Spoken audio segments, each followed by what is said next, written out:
देखो last class के अंदर अपन बात कर रहे थे, देखो प्रथम कोटि व उच्च घात के अवकल समीकरण के, देखो उसके आगे अपन एक नया टॉपिक पढ़ रहे हैं, बिल्कुल आसान और इंटरेस्टिंग टॉपिक। देखो अचर गुणांकों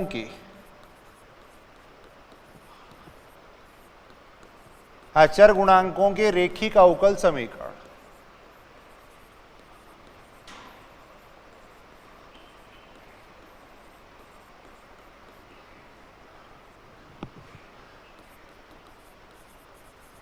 लीनियर डिफरेंशियल इक्वेशन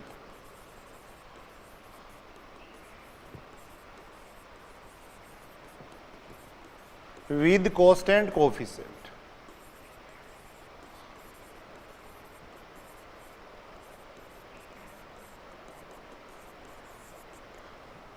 अचर गुणांकों के रेखिक अवकल समीकरण कम से कम 2 या 3 क्वेश्चन यहां से पूछे जाते हैं। कम से कम 2 क्वेश्चन तो चाहे फर्स्ट ग्रेड हो सेकंड ग्रेड हो, प्रत्येक एग्जाम के अंदर यहां से पूछे गए। देखो सबसे पहले अपन बात करते हैं, देखो इसकी डेफिनेशन की। पहले भी अपन बात कर चुके हैं। देखो रेखिक अवकल समीकरण क्या होती है? देखो वह अवकल समीकरण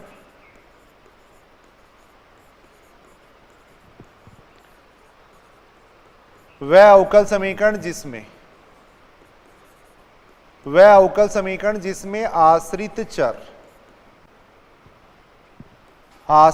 व आश्रित चर के अवकलज प्रथम घात में हो। देखो प्रथम घात में हो, यानी डिग्री है वो क्या होनी चाहिए? फर्स्ट होनी चाहिए। देखो प्रथम घात में हो, तथा गुणांक है वो क्या होने चाहिए? अचर होने चाहिए। देखो तथा गुणांक अचर हो। देखो उसको अपन कहेंगे देखो रेखिक अवकल समीकरण। वह समीकरण जिसमें आश्रित चर और आश्रित चर के जो अवकलज है उनकी डिग्री है वो क्या होनी चाहिए? फर्स्ट होनी चाहिए। देखो डिग्री 1 होनी चाहिए। देखो ऑर्डर ज्यादा हो सकता है, लेकिन घात 1 होनी चाहिए। देखो तब उसको अपन कहते हैं रेखिक अवकल समीकरण। और अगर कोफिशिएंट है वो कांस्टेंट है, गुणांक अचर है, तब उसको अपन कहेंगे अचर गुणांकों का रेखिक अवकल समीकरण। अचर गुणांकों का जो रेखिक अवकल समीकरण है उसका स्टैंडर्ड फॉर्म ये होता है। देखो अचर गुणांकों के रेखिक अवकल समीकरण का अगर स्टैंडर्ड फॉर्म देखें तो ये आएगा। देखो dny अपॉन dxn हो जाएगा। देखो यहाँ p1 dn-1y dxn-1 plus p2 dxn-2 plus pny is equal to हो जाएगा qx हो जाएगा।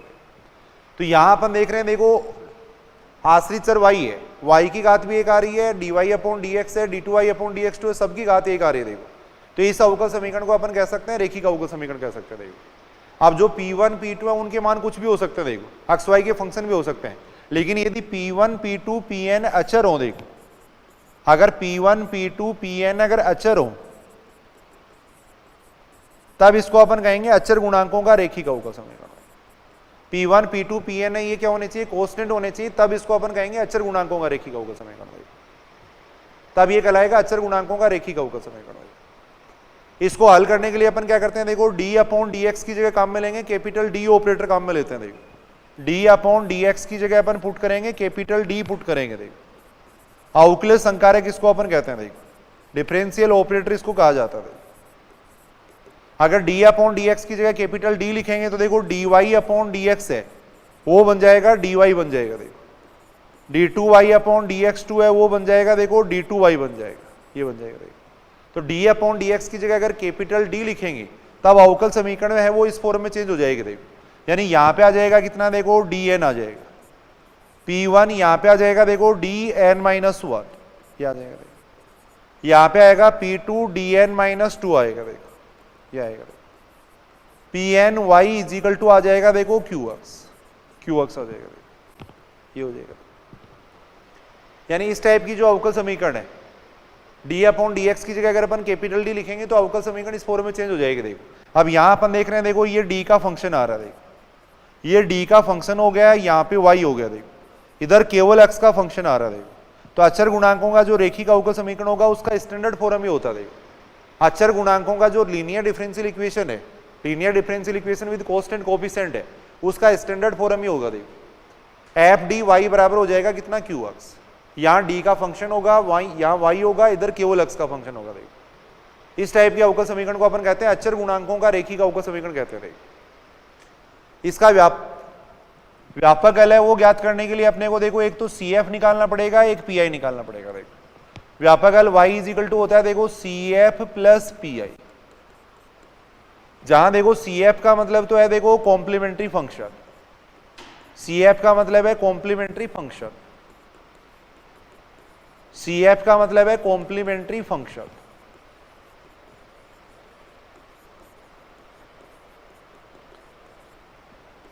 PI का मतलब है पर्टिकुलर इंटीग्रल, पर्टिकुलर इंटीग्रल। देखो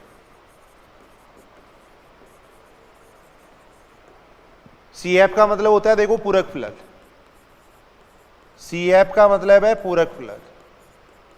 PI का मतलब हो जाएगा देखो विशिष्ट समाकल, विशिष्ट समाकल।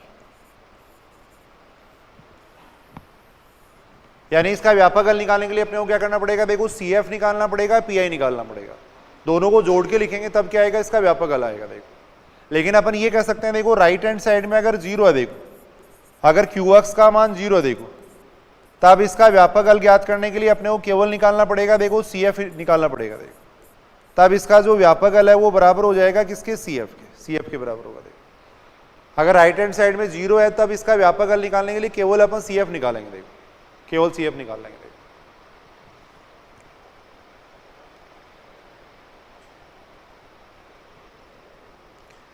अब सबसे पहले अपन सीख रहे हैं देखो पूरक फलन ज्ञात करना। सबसे पहले अपन सीख रहे हैं देखो पूरक फलन ज्ञात करना।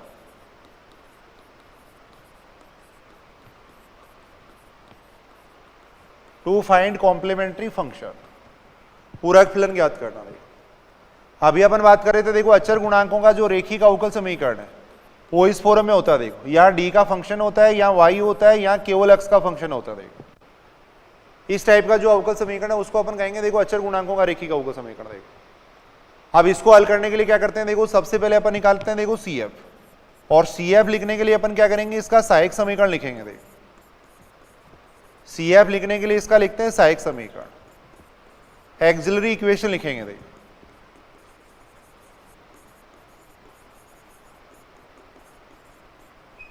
सहायक समीकरण लिखने का क्या तरीका, देखो ये जो d का फंक्शन है इसमें d की जगह m करके इसको 0 के बराबर रख देंगे। देखो यहाँ ये जो d का फंक्शन है इसमें d की जगह m करके इसको 0 के बराबर रख देंगे। देखो वो इसका सहायक समीकरण हो जाएगा। देखो अब इसको हल करके m के मान ज्ञात करेंगे। देखो इसे हल कर m के मान ज्ञात करते हैं। देखो इसे हल कर m के मान ज्ञात करते हैं। देखो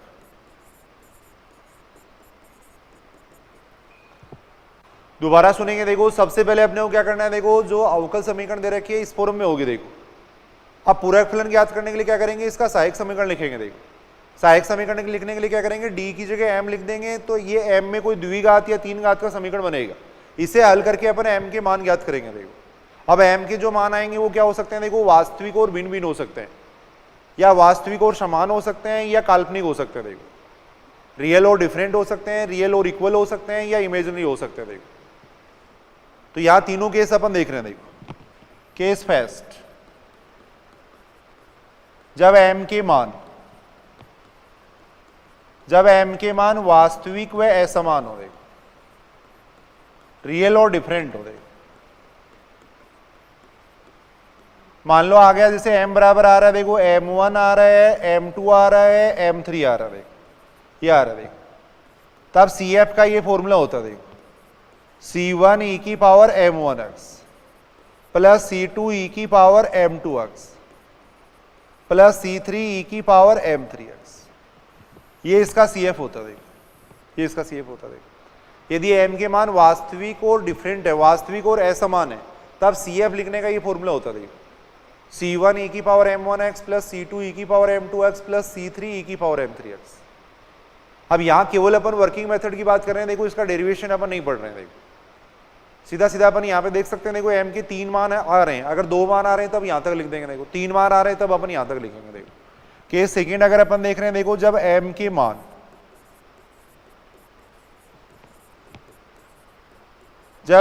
के मान वास्तविक व समान हो, देखो वास्तविक व समान हो। देखो यानी m के मान आ रहे हैं, देखो m के मान आगे देखो m1 m1 m1 ये आगे देखो। तब इसका CF इस तरीके से लिखा जाता है, देखो C1 प्लस C2x आएगा प्लस C3x स्क्वायर, e की पावर आ जाएगा m1x आ जाएगा। क्या देखो अगर m के तीनों मान समान है तब CF अपन इस तरीके से लिखेंगे। देखो अगर m के दो ही मान होते और वो दोनों समान होते तब CF यहां तक लिखते। देखो अगर m के चार मान होते तो आगे C3 ये C1 C2 C3 आएगा। देखो यार C1 C2 C3 x square C4 x cube तक आ जाता। देखो अपन ये बात जानते हैं अवकल समीकरण का जितना ऑर्डर होता है उतने ही उसमें सवेश अचर होते हैं। देखो तो यदि किसी अवकल समीकरण का ऑर्डर 3 है तो इसके अंदर C1 C2 C3 तक आएगा। देखो तो m के तीनों मान अगर समान आते हैं तब CF अपन इस तरीके से लिखेंगे। देखो या m के तीनों मान समान और वास्तविक हो सकते हैं या m के तीनों मान लो काल्पनिक हो सकते हैं, तीन या जितने ही मान आएंगे। ये m के या तो सारे मान डिफरेंट हो सकते हैं या m के सारे मान समान हो सकते हैं। देखो या काल्पनिक हो सकते हैं। देखो तो उन तीनों केसों के लिए अपन CF कैसे कैसे लिखेंगे वो अपन देख रहे हैं। देखो इसे हल कर m के मान ज्ञात करते हैं। देखो तो केस फर्स्ट अपन ये देख रहे हैं। देखो यदि m के मान वास्तविक व असमान है, देखो वास्तविक व असमान है। देखो यदि m के मान वास्तविक और असमान आ जाते हैं, मान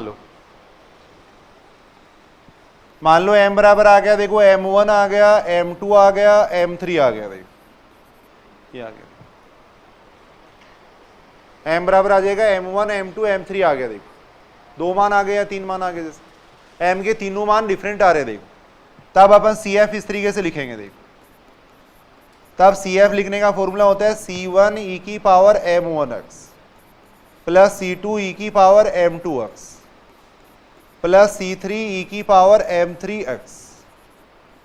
ये इसका कॉम्प्लीमेंट्री फंक्शन आएगा। देखो अब ये सूत्र आपको याद करना है। देखो इसको निकाला जाता है y बराबर EMX लेके उसको सोल्व किया जाता है, उसको संतुष्ट करवाया जाता है अवकल समीकरण को, फिर वहां से ये सारे मान आते हैं। देखो उसे कोई मतलब नहीं है। देखो या सीधा सीधा अपनी बातें याद कर लेंगे। देखो यदि m के मान वास्तविक व असमान है तब CF अपन इस तरीके से लिख सकते हैं। देखो यदि m के तीनों मान डिफरेंट है तब CF लिखने का ये सूत्र होता है। देखो अब इसको सीधा सीधा याद रखना। देखो सीधा सीधा अपन इसको याद रखेंगे। देखो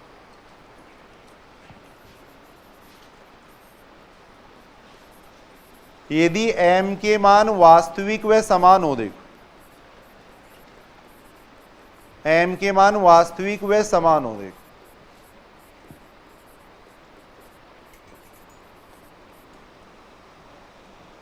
m के मान तीनों मान लो समान आ रहे हैं। देखो m बराबर आ रहा है, जैसे m1 आ रहा है, m1 आ रहा है, m1 आ रहा है। देखो ये आ रहा है m के तीनों मान समान आ रहे हैं। देखो तब इसका CF हो जाएगा, देखो C1 plus C2x plus C3x square, e की पावर आ जाएगा m1x आ जाएगा। आ जाएगा अगर m के दो मान होंगे तो यहां तक लिखेंगे। देखो ये तो तीन मानों के लिए मैं कर रहा हूं इसको। अगर m के दो मान समान होते तो लिखते C1 प्लस C2x तक लिखते। देखो m के तीन मान है तो यहां तक लिखेंगे। देखो चार मान होंगे तो आगे एक स्टेप और आ जाएगी, C1 plus C2x plus C3x square plus C4x cube आ जाएगा। देखो ये आ जाएगा। अगर m के तीनों मान समान है तो CF इस तरीके से लिखेंगे। देखो ये CF आएगा। देखो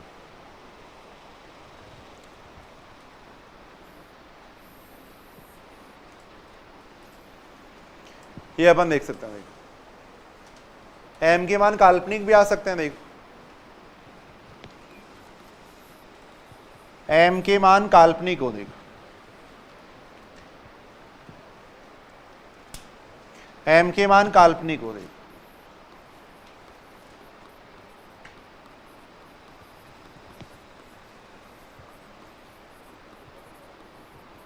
जैसे m का मान आ गया, मान लो alpha plus minus iota beta आ गया। देखो ये आ गया। देखो m बराबर आ गया alpha plus minus iota beta आ गया। देखो तब इसका जो CF है उसी से लिखा जाता है। भैया m के दो मान डिफरेंट आते थे, अगर m के दो मान डिफरेंट आते तो अपन कैसे लिखते? अभी अपन देख रहे थे CF कितना आता, C1 e की power m1x plus C2 e की पावर m2x। ऐसे ही तो आता। अब यहां इसके दो मान मान लिए, m1 बराबर तो मान लिया मैंने alpha plus iota beta, m2 बराबर मान लिया सपोज मैंने अल्फा माइनस आयोटा बीटा मान लिया। देखो अब ये m1 और m2 का मान यहां रख देंगे। देखो सीधा सूत्र याद करना है, बाकी इससे कोई मतलब नहीं है। देखो m1 का मान यहां रख देंगे। देखो ये मान यहां रख रहे हैं। देखो ऐसे ही m2 का मान यहां रख देंगे। देखो ये रख देंगे। देखो अब यहां से अपन देख रहे हैं, देखो e की पावर अल्फा एक्स दोनों में से कॉमन ले सकते हैं ना। e की पावर अल्फा एक्स है वो दोनों में से कॉमन आ जाएगा। देखो दोनों में से e की पावर अल्फा एक्स है वो कॉमन आ जाएगा। देखो यहां आ जाएगा c1 e की पावर आयोटा बीटा एक्स बनेगा। देखो c1 e की पावर आयोटा बीटा एक्स आएगा ना। e की पावर आयोटा बीटा एक्स को अपन लिख सकते हैं, देखो कोस beta x plus iota sine beta x लिख सकते हैं। देखो ऐसे लिख सकते हैं। प्लस यहां देखो ये आ रहा है e की power minus iota beta x आ रहा है। देखो e की power minus iota beta x को अपन क्या लिख सकते हैं, cos beta x minus iota sine beta x लिख सकते हैं। देखो ये लिख सकते हैं। देखो अब यहां से अगर अपन देखें तो ये बनेगा, देखो e की पावर अल्फा एक्स कोस बीटा एक्स के साथ में आ जाएगा, देखो c1 प्लस c2 ये आ जाएगा। देखो कोस बीटा एक्स के साथ में c1 प्लस c2 आ जाएगा। देखो ऐसे ही साइन बीटा एक्स के साथ में क्या आएगा, साइन बीटा एक्स के साथ में आ जाएगा iota c1 minus c2 sine beta x आ जाएगा। देखो ये आ जाएगा। अब इसको अपन ने एक नया नाम दे दिया, मान लो इसको अपन ने कह दिया a कह दिया सपोज। देखो इसको अपन ने कह दिया देखो b कह दिया। देखो b कह दिया। देखो तो इसका जो सॉल्यूशन आएगा वो इस फॉर्म में आएगा। देखो इसका जो CF आएगा वो ये आएगा। देखो e की power alpha x c1 cos beta x plus आएगा c2 साइन बीटा एक्स ये आएगा। इस पूरे को अपन कह रहे हैं, देखो इस पूरे को अपन b कह रहे हैं। देखो तो ये आएगा। देखो अब सीधा सीधा अपने को ये याद करना है। देखो यहाँ पर m बराबर अगर alpha plus minus iota beta है तो CF इतना आ जाएगा। देखो क्या है, इसको a कह दिया मैंने, इसको b कह दिया। देखो तो m बराबर अगर alpha plus minus iota beta अगर आ रहे हैं, मान लो रूट काल्पनिक आ रहे हैं, तो CF इस तरीके से लिखेंगे। देखो e की पावर अल्फा एक्स लिखेंगे, c1 cos beta x plus c2 sine beta x लिखेंगे। देखो ये लिखेंगे।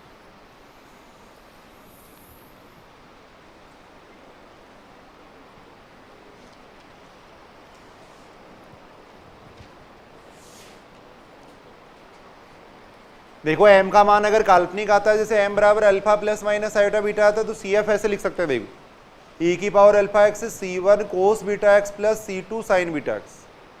अब सीधा सूत्र याद रखना। देखो अपने इसको एक दूसरी फॉर्म में चेंज किया जा सकता है। देखो अगर c1 बराबर मान लें अपन, देखो ये मान लें। देखो कई बार ये ऑप्शन में आ जाता है। देखो c1 को मान लें अगर अपन c कोस d मान लें। देखो ये मान लें। देखो भाई c1 एक कोस्टेंट ही तो है, तो उसको एक दूसरे कोस्टेंट की फॉर्म में अपन लिख सकते हैं। देखो c2 बराबर मान लिया मैंने, देखो माइनस c साइन d मान लिया। देखो ये मान लिया। देखो वैसे मेन सूत्र तो ये एक, तो ये याद करना। देखो आपको अब इसकी एक दूसरी फॉर्म और बना सकते हैं। देखो अपन इसको एक दूसरी फॉर्म में और लिखा जा सकता है। देखो c1 बराबर मैंने c कोस d मान लिया, c2 बराबर मैंने माइनस c साइन d मान लिया। सुविधाजनक कोई भी मान लिया, ये मान लिया। देखो अपन तो यहां बन जाएगा, देखो e की पावर अल्फा एक्स। अगर c1 की जगह मैं लिख दूं, देखो c कोस d लिख दूं, और c2 की जगह अगर माइनस c साइन d लिख दें तो c कॉमन आ जाएगा ना, c तो कॉमन आ जाएगा। और यहां बन जाएगा, देखो cos d cos beta X ये आ जाएगा। देखो और यहां से आ जाएगा minus sine beta X sine d आ जाएगा। यहां से ही आ रहा है, देखो c e की पावर अल्फा एक्स ये आ रहा है। अब ये किसका सूत्र बन रहा है, कोस ए कोस बी प्लस साइन ए साइन बी का सूत्र बन रहा है। तो इसको अपन ऐसे भी लिख सकते हैं। तो जो CF है इसको इस तरीके से भी लिखा जा सकता है।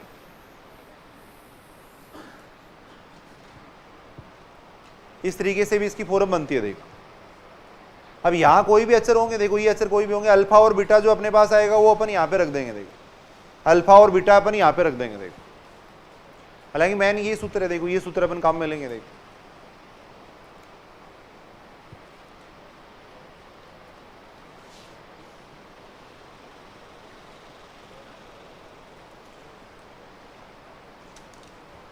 मान लो m बराबर अल्फा माइनस बीटा 2 बार आ जाए, देखो alpha plus minus iota beta, alpha plus minus iota beta 2 बार आ जाए, देखो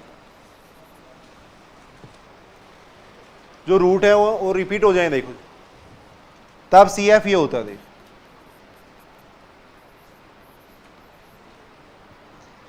तब सी एफ का फॉर्मूला हो जाएगा ई की power alpha C1 plus C2x cos beta x plus C3 C4x sine beta X. ये सूत्र आएगा।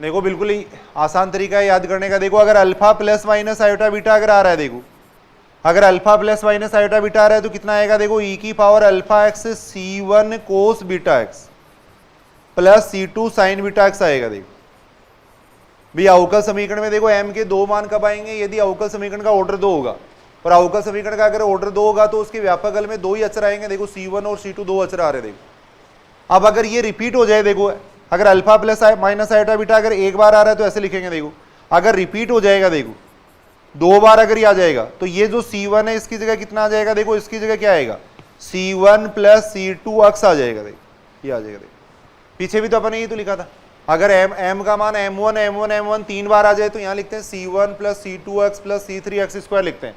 तो वही बात यहाँ अपन देख रहे हैं। अगर एक बार आएगा तब तो ऐसे लिखेंगे, 2 बार अगर आ जाएगा तो लिखेंगे C1 plus C2x cos beta x plus आ जाएगा C3 plus C4x sine beta x आ जाएगा। ये आ जाएगा। अगर तीसरी बार और आ जाएगा तो यहाँ C1 plus C2x plus C3x square हो जाएगा। देखो उसी क्रम में चलता जाएगा। देखो सीधा सीधा इस तरीके से याद रख लेंगे। देखो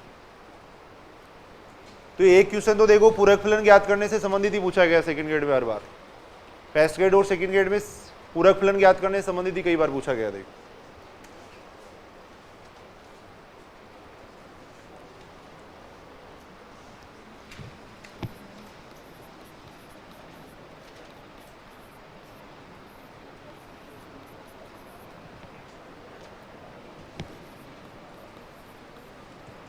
इसका हल पूछा गया। देखो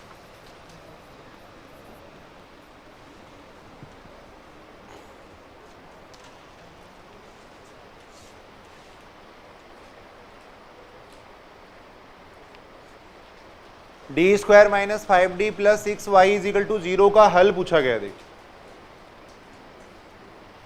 सारे ध्यान से सुनेंगे। देखो पहली बात तो देखो राइट हैंड साइड में यहाँ 0 है तो कि इसके हल के लिए केवल अपने को CF निकालना। देखो राइट हैंड साइड में 0 हो तो केवल अपन CF निकालेंगे। देखो और CF निकालने का क्या तरीका है, देखो इसकी सहायक समीकरण लिखेंगे। देखो सबसे पहले लिखते हैं एक्सिलरी इक्वेशन, लिखते हैं सहायक समीकरण लिखते हैं। देखो सहायक समीकरण लिखने का क्या तरीका, देखो d की जगह m कर देंगे इसमें। देखो d की जगह m लिख के इसको 0 के बराबर लिख देंगे। देखो ये इसका सहायक समीकरण हो जाएगा। देखो यहाँ जो d का फंक्शन है इसमें d की जगह m करके इसको 0 के बराबर लिख देंगे। देखो क्या आ जाएगा। देखो अब इसको हल करके m के मान निकालेंगे। देखो मान निकाल सकते हो क्या, यहाँ से m बराबर आ जाएंगे 2 और 3, 2 और 3 2 और 3 आ गए। अब m के मान क्या आ रहे हैं, देखो m के मान आ रहे हैं यहाँ पे वास्तविक और भिन्न भिन्न। देखो m के मान वास्तविक और भिन्न भिन्न आ रहे हैं। देखो m के मान अगर वास्तविक और भिन्न भिन्न हो तो CF कितना होता है, C1 e की power m1x plus C2 e की पावर m2x ये होता है। अभी अपने सूत्र पढ़ा वो अच्छी तरह याद कर लेना। देखो m के दोनों मान अगर वास्तविक और भिन्न भिन्न हो तो CF इस तरीके से निकलेगा। देखो अब राइट हैंड साइड 0 है तो ये इसका व्यापक हल हो जाएगा। देखो ये इसका जनरल सॉल्यूशन हो गया। देखो y बराबर हो जाएगा कितना CF, ये इसका उत्तर आ गया। देखो जितना अवकल समीकरण का ऑर्डर होगा उतने सवे अचर आने चाहिए। देखो यहाँ पर यहाँ अपन देख रहे हैं अवकल समीकरण का ऑर्डर 2 है तो 2 ही आर्बिट्रेरी कांस्टेंट C1 और C2 आ रहे हैं। देखो यहाँ 2 मान आ रहे हैं। देखो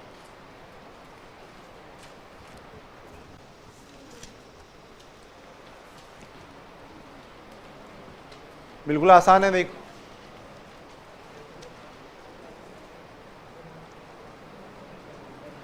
कुछ क्वेश्चन अपन करके देख रहे हैं। देखो ये अवकल समीकरण दे रखी है, इसका हल पूछा गया है। देखो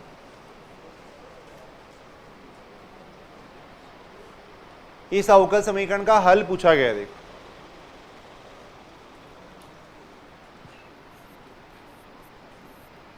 सबसे पहले अपन निकालेंगे, देखो कॉम्प्लीमेंट्री फंक्शन निकालेंगे। उसके लिए सहायक समीकरण लिखेंगे, डी की जगह एम लिख देंगे। देखो याद है,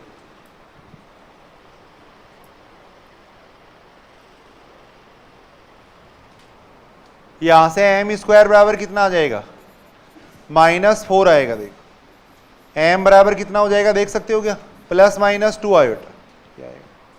एम बराबर +-2 आयोटा आएगा। देखो इसको अपन 0 +-2 आयोटा भी लिख सकते हैं। देखो अल्फा +- आयोटा बीटा से कंपेयर करना। देखो अगर अल्फा +- आयोटा बीटा अगर रूट होते हैं तो CF होता है e⁴ C1 cos beta x plus C2 sin beta x होता है। देखो ये सूत्र होता है। देखो तो यहां अपन देख रहे हैं जो रूट आ रहे हैं वो काल्पनिक आ रहे हैं। देखो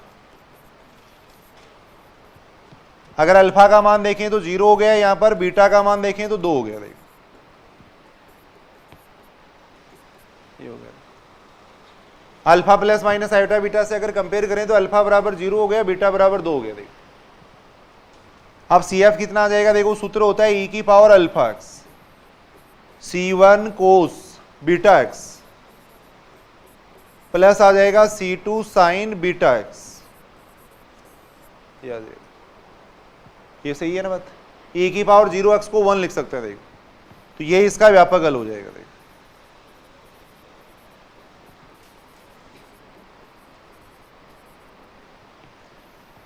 ये इसका उत्तर आएगा। देखो तो अगर राइट हैंड साइड 0 है तो केवल अपने को CF निकालना पड़ेगा। देखो राइट हैंड साइड अगर 0 है तो केवल CF निकालना पड़ेगा। देखो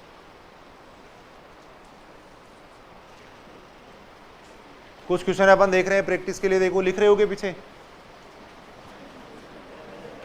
लिख रहे हैं नहीं पीछे, बिल्कुल आसान चैप्टर है। कम से कम 2 क्वेश्चन यहां से पूछे जाएंगे। देखो है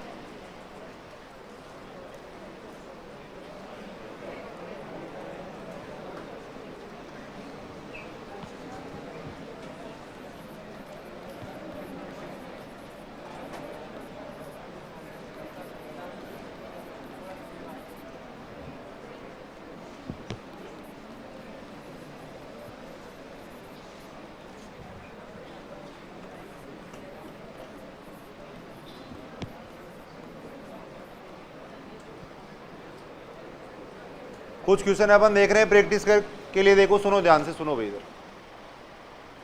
पहली बात तो अपन देख रहे हैं, देखो ये कौन सी अवकल समीकरण है ये पहचानो। देखिए यहां अपन देख रहे हैं, देखो सबकी घात 1 है। देखो ऑर्डर ज्यादा हो सकता है लेकिन डिग्री सबकी 1 है। देखो और गुणांक अचर है। देखो इसका मतलब अचर गुणांकों का रेखिक अवकल समीकरण है। सबसे पहला काम आपको यही करना। देखो लिखेंगे अपन जो कि अचर गुणांकों का रेखिक अवकल समीकरण है। देखो सबसे पहले पहचानना है कि कौन सी अवकल समीकरण है। देखो linear differential equation with constant coefficient है। देखो अचर गुणांकों का रेखिक अवकल समीकरण है। देखो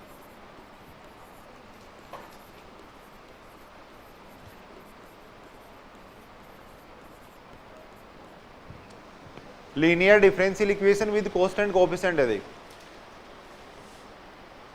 अब इसको हल करने का क्या तरीका होता है, देखो d/dx की जगह अपन काम में ले लेते हैं कैपिटल D काम में लेते हैं। देखो इसको हल करने के लिए d/dx की जगह कैपिटल D काम में लेते हैं, तो यहां देखो d आ जाएगा d/dx की जगह। देखो यहां आ जाएगा 6d², ये आ जाएगा। देखो यहां 11d आएगा -6 आएगा। देखो ये आ जाएगा।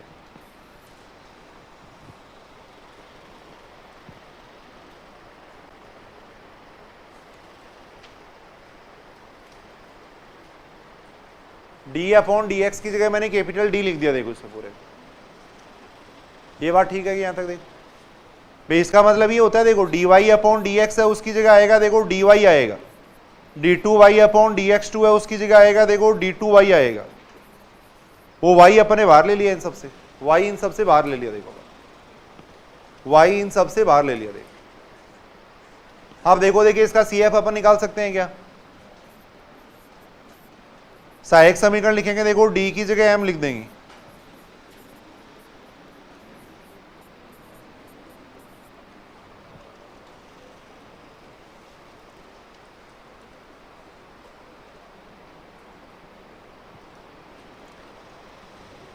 करके देखो सारे कैसे करेंगे बताओ इसके फैक्टर। 3 घात या 4 घात का कोई बहुपद होता है तो उसका फैक्टर करने का तरीका होता है m बराबर 1 रखो -1 रखो, किसके लिए इसका मान 0 हो रहा है। देखो m बराबर 1 रखने पे 0 हो जाएगा, देखो m बराबर 1 रखने पे 0 हो रहा है, देखो इसका मतलब m-1 इसका एक फैक्टर हो जाएगा। देखो m बराबर 1 रखने पे 0 हो रहा है, इसका मतलब m-1 इसका एक फैक्टर हो जाएगा। देखो तो m-1 को 3 जगह लिख लेंगे, देखो m-1 को 3 जगह लिख लेंगे, देखो ये लिख लेंगे। ये बात ठीक है कि बताओ m बराबर 1 रखने पे 0 हो रहा है, इसका मतलब m-1 इसका एक फैक्टर होगा। रिमाइंडर थ्योरम से अपन ये बात कह सकते हैं, देखो शेषफल प्रमेय से। अब m-1 को 3 जगह लिख लिया, अब वापिस ये समीकरण बनानी है। देखो वापिस ये समीकरण बनाने के लिए सबसे पहले m स्क्वायर से गुणा कर देंगे। देखो m स्क्वायर से गुणा कर दिया, देखो यहां आएगा, देखो m क्यूब आएगा -m स्क्वायर आएगा, अपने को चाहिए -6 तो -5m से गुणा कर देंगे। देखो ये आ जाएगा, यहां फिर प्लस का 5m आएगा, अपने को प्लस के 11 चाहिए, देखो तो 6 से गुणा कर दिया, देखो 6 से गुणा कर देंगे। देखो या m-1 का भाग दिया जा सकता है, की बात है इसके बाद। अब यहां से m-1 कॉमन ले लेंगे, देखो तो ये आ जाएगा m square -5m + 6 is equal to आएगा 0। देखो 0 आ जाएगा। यहां से m के मान निकालेंगे, देखो ये m-1 हो गया, इसके फैक्टर कर सकते हैं ना, m-2 और m-3 आएंगे। देखो ये आएंगे, ये बात सारी समझ रहे हो। देखो यहां से m का मान आ जाएगा, m का मान 1 2 3 आएगा। देखो m के मान वास्तविक और भिन्न भिन्न है तो ये इसका CF हो जाएगा और ये इसका उत्तर हो जाएगा। देखो y बराबर आ जाएगा, देखो c1 e की power x plus c2 e की पावर हो जाएगा 2x प्लस c3 e की पावर 3x आ जाएगा, ये इसका उत्तर आ जाएगा। देखो एक दो क्वेश्चन करते हैं, देखो फिर आगे बढ़ते हैं। देखो अपन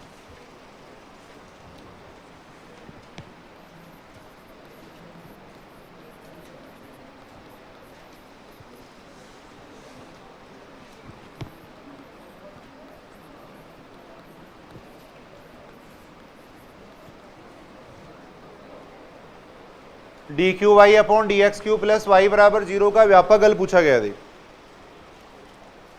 इसका व्यापक हल पूछा गया। देखो अचर गुणांकों का रेखीय अवकल समीकरण है। देखो d/dx की जगह लिख देंगे कैपिटल D लिख देंगे। देखो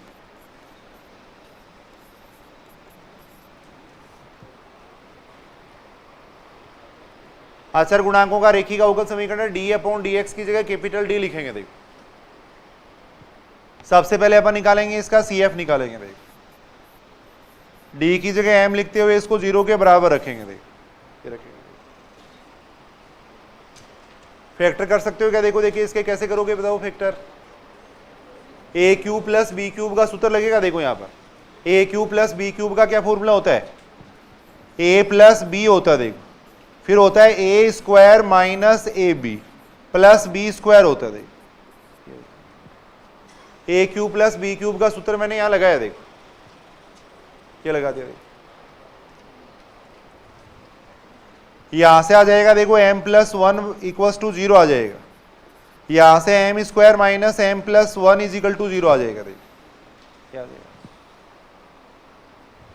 यहां से m बराबर आएगा कितना, देखो -1 यहां से m का मान कितना आएगा। देखो कैसे निकालोगे बताओ m का मान, श्रीधराचार्य सूत्र से m का मान निकालेंगे। देखो तो आज क्या सूत्र होता है, -b होता है। देखो तो 1 आ जाएगा। देखो सूत्र होता है -b होता है। देखो तो 1 plus minus √b square, b square का मतलब कितना हो जाएगा 1 -4 into a into C upon में हो जाएगा 2a।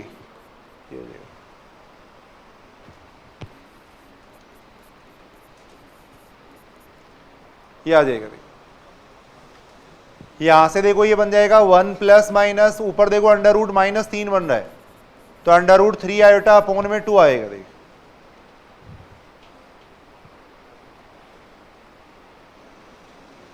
ये आएगा। देखिए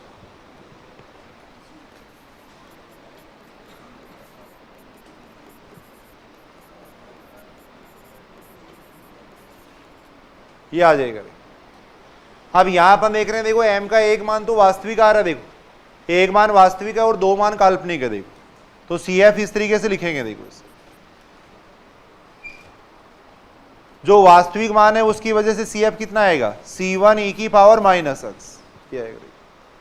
M1 का मान -1 हो गया। देखो यहाँ पर जो वास्तविक मान है उसकी वजह से CF इतना आएगा। देखो जो काल्पनिक मान है इसकी तुलना अपन करेंगे। देखो alpha plus minus iota beta से इसको कंपेयर कर लेंगे। देखो alpha plus minus iota beta से इसको कंपेयर करेंगे। देखो अल्फा का मान ये हो जाएगा, बीटा का मान ये हो जाएगा। अब क्या सूत्र होता है, e की पावर होता है कितना, अल्फा x होता है, तो 1/2x आ जाएगा। देखो e की पावर अल्फा x होता है। देखो फिर होता है C1 होता है, C1 पहले काम में ले लिया, अब C2 लिख देंगे। देखो C2 cos beta x, beta की जगह आ जाएगा √3/2। देखो प्लस आ जाएगा C3 साइन √3/2x आ जाएगा।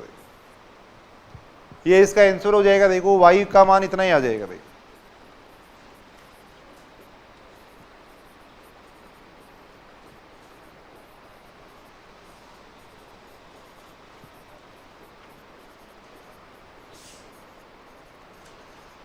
ये इसका उत्तर आएगा। देखो m का एक मान वास्तविक है, 2 मान काल्पनिक है। देखो तो इस तरीके से CF लिख देंगे। देखो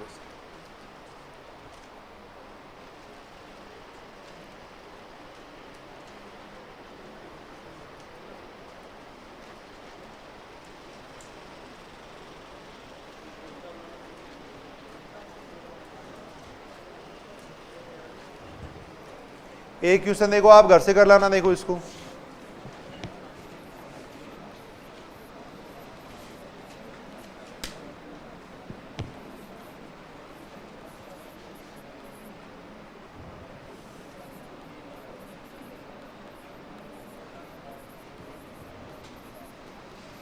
या चलो अभी करके देखो, कर लो अभी, कर लो। देखो है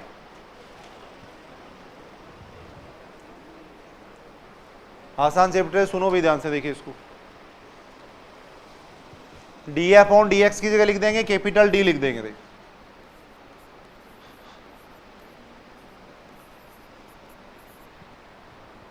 d/dx की जगह कैपिटल D लिख दिया। देखो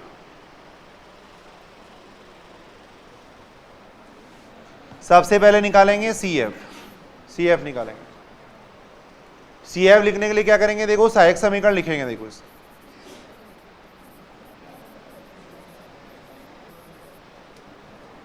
सहायक समीकरण लिखने के लिए CF लिखेंगे। देखो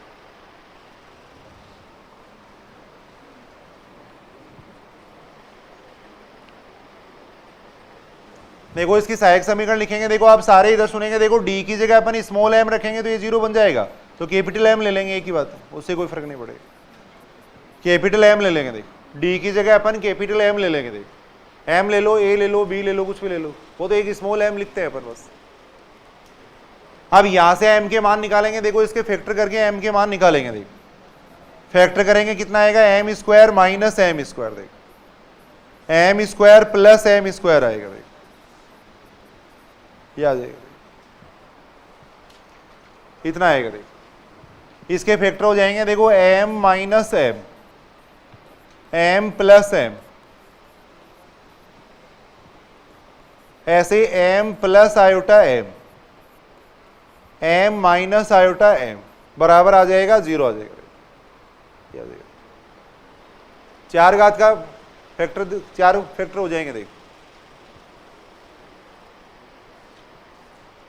अब यहां से अपन देख रहे हैं। देखो कैपिटल M बराबर कितना आएगा, 2 मान तो वास्तविक आ जाएंगे। देखो माइनस m और प्लस m। देखो और 2 मान क्या आएंगे, देखो यहां से अगर अपन देखें तो कितना आएगा, काल्पनिक आएगा। देखो ये आएगा, यहां से देखो माइनस m और प्लस m आ जाएंगे ना, ये 2 मान। देखो यहां से m के मान क्या आएंगे, देखो यहां से अपन देखें तो m के मान काल्पनिक आएंगे। देखो ये आएंगे। देखो अब तो दो मान तो देखो वास्तविक है, इनकी वजह से सी एफ कितना आ जाएगा, सीधा मैं वाई लिख देती, या चलो एक बार सी एफ लिख देते हैं। दो मान वास्तविक है, उनकी वजह से सी एफ आएगा देखो C1 e की power minus M X plus C2 e की पावर एम एक्स, ये आएगा। अब ये दो मान काल्पनिक है, इनकी वजह से सी एफ कितना आएगा, alpha plus minus iota beta से इसको कंपेयर कर लेंगे। देखो alpha plus minus iota beta से तुलना करेंगे, अल्फा का मान 0 हो जाएगा, बीटा का मान m हो जाएगा। देखो तो आएगा e की पावर 0x, e की पावर 0x आएगा। देखो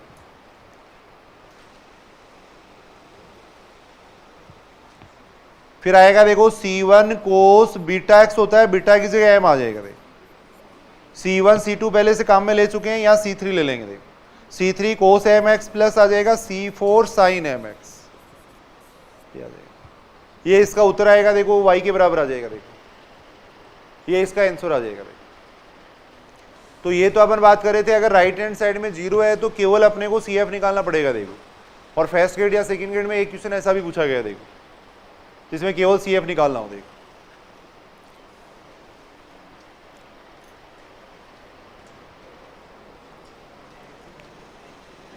अब अपन सीख रहे हैं देखो विशिष्ट समाकल ज्ञात करना।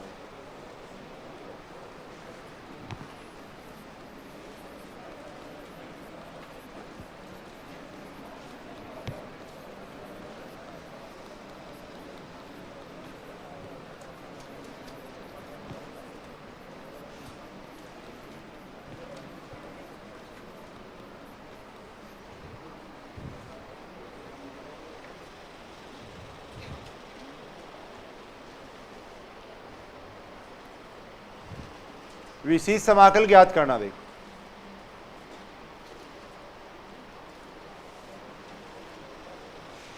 देखो अभी अपन देख रहे थे जो अवकल समीकरण होती है वो ये फॉर्म होती है। देखो एफ डी वाई बराबर कितना होता है, देखो क्यू एक्स। अवकल समीकरण की जो फॉर्म होती है वो ये होती है एफ डी वाई बराबर कितना होता है, क्यू एक्स होता है। देखो अब इसका पी आई निकालने का ये फॉर्मूला होता है। देखो पी आई ज्ञात करने का क्या सूत्र हो जाएगा, देखो यहाँ जो डी का फंक्शन है उसको लिख देंगे 1/, में देखो 1/, में लिखेंगे। देखो फिर यहाँ साथ में जो x का फंक्शन है वो लिख लेंगे। देखो ये पी आई का सूत्र होता है। देखो पर्टिकुलर इंटीग्रल निकालने का ये फॉर्मूला। देखो पी आई ज्ञात करने का सूत्र हो जाएगा, यहाँ जो डी का फंक्शन है उसको 1/, में लिख लेंगे, राइट हैंड साइड में जो x का फंक्शन है वो लिख लेंगे। देखो राइट हैंड साइड में जो x का फंक्शन है वो लिख लेंगे। देखो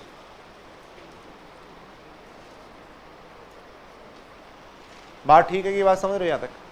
एफ डी वाई बराबर क्यू एक्स है तो पर्टिकुलर इंटीग्रल अपन इस सूत्र से निकाल सकते हैं। देखो अब दो सूत्र तो अपन ऐसे पढ़ रहे हैं, सारे इधर सुनेंगे। देखो दो सूत्र तो सामान्य सूत्र हैं, चाहे क्यू एक्स का मान कुछ भी हो वो दो सूत्र लग जाएंगे। देखो हालांकि उनसे क्वेश्चन थोड़े बड़े हो जाते हैं। देखो और उसके बाद में अपन पढ़ेंगे देखो शॉर्ट मेथड। अगर क्यू एक्स का मान e की पावर x हो तब अपने को पी आई कैसे निकालना चाहिए, क्यू एक्स का मान साइन एक्स या कोस एक्स हो तब अपने को पी आई कैसे निकालना चाहिए, वो शॉर्ट मेथड अपन पढ़ेंगे। देखो तो दो तो जनरल सूत्र हैं। देखो क्यू एक्स का मान चाहे कुछ भी हो वो सूत्र हमेशा लग जाएंगे। देखो अब उसमें दो केस है। देखो इसके अंदर दो केस है। देखो केस फर्स्ट तो ये है, अगर एफ डी का मान बराबर हो केवल डी के, देखो ये जो एफ डी है वो केवल डी के बराबर हो, देखो तब ये बन जाएगा देखो 1/d क्यू एक्स बन जाएगा। देखो ये बन जाएगा। देखो ये जो एफ डी है वो अगर केवल डी के बराबर है तब ये आ जाएगा 1/d क्यू एक्स आ जाएगा। देखो और 1/d का मतलब होता है देखो समाकलन, 1/d क्यू एक्स का मतलब है integration of Q X with respect to X. देखो ये सूत्र बन जाएगा। देखो अब यहाँ थोड़े अपन सूत्र ही पढ़ रहे हैं। देखो सीधे 1/d क्यू एक्स का मतलब हो जाएगा integration of Q X with respect to X. देखो अगर कहीं भी 1/d लिखा हुआ है, d लिखा हुआ है तब तो अवकलन करेंगे। देखो अभी अपन बात कर रहे थे d का मतलब तो है अवकलन। अगर d को आपने y पे ऑपरेट करवा दिया, अगर d को y पे ऑपरेट करवा दिया तो इसका मतलब हो गया dy/dx। अगर 1/d को आपने y पे ऑपरेट करवा दिया तो इसका मतलब इसका अपन समाकलन करेंगे x के सापेक्ष। देखो तो 1/d का मतलब है समाकलन, जबकि d का मतलब है अवकलन। देखो तो कहीं भी अगर ऐसी स्टेप आती है तो तुरंत उसका समाकलन करके लिख देंगे। देखो 1/d क्यू एक्स का मतलब हो जाएगा integration of Q x D x. देखो ये मतलब हो जाएगा। देखो एक ऐसा हो सकता है कि ये जो एफ डी है वो d माइनस अल्फा के बराबर हो सकता है। देखो एफ डी है वो d माइनस अल्फा के बराबर हो सकता है। देखो केस सेकंड। देखो एफ डी बराबर हो डी माइनस अल्फा, देख एफ डी बराबर डी माइनस अल्फा हो, देख तब ये बन जाएगा देखो 1/d minus alpha Q x, ये बन जाएगा एफ डी बराबर अगर डी माइनस अल्फा हो, देखो तब इसका सूत्र होता है ई की power alpha X Q X E की power minus alpha X D X, ये सूत्र होता है, देख ये सूत्र होता है, देख और फेस्ट ग्रेड 2016 में ये सूत्र पूछा गया, देख फेस्ट ग्रेड 2016 में ये सूत्र पूछा गया क्योंकि क्वेश्चन इससे बड़े हो जाते हैं, देखो तो केवल 1/d minus alpha Q x का मान ही पूछा गया था, देखो 1/d minus alpha Q x का कितना मान आएगा वो पूछा गया था, देखो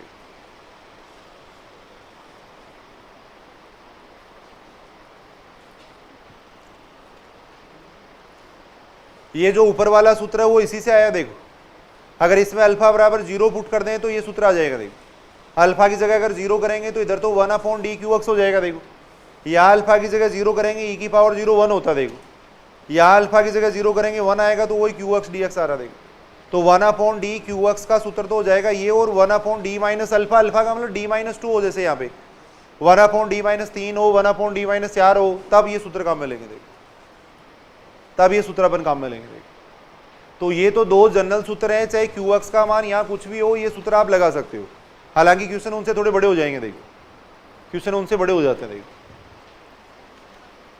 तो सबसे पहले तो आपको ये सूत्र याद करने हैं, देखो पहले अपन पढ़ेंगे, देखो यहाँ शॉर्ट मेथड पढ़ेंगे, देखो यानी ऐसे सारे क्वेश्चन जो शॉर्ट मेथड से हो जाते हैं पहले उनको कर लेते हैं, फिर कुछ क्वेश्चन बचेंगे जो शॉर्ट मेथड से नहीं होंगे वो अपन इस सूत्र से करेंगे, देखो वो सारे क्वेश्चन अपन इस सूत्र से करके देखेंगे, देखो तो पहले तो ये दो सूत्र याद कर लो, देखो पहले अपन पढ़ेंगे शॉर्ट मेथड पढ़ेंगे, देखो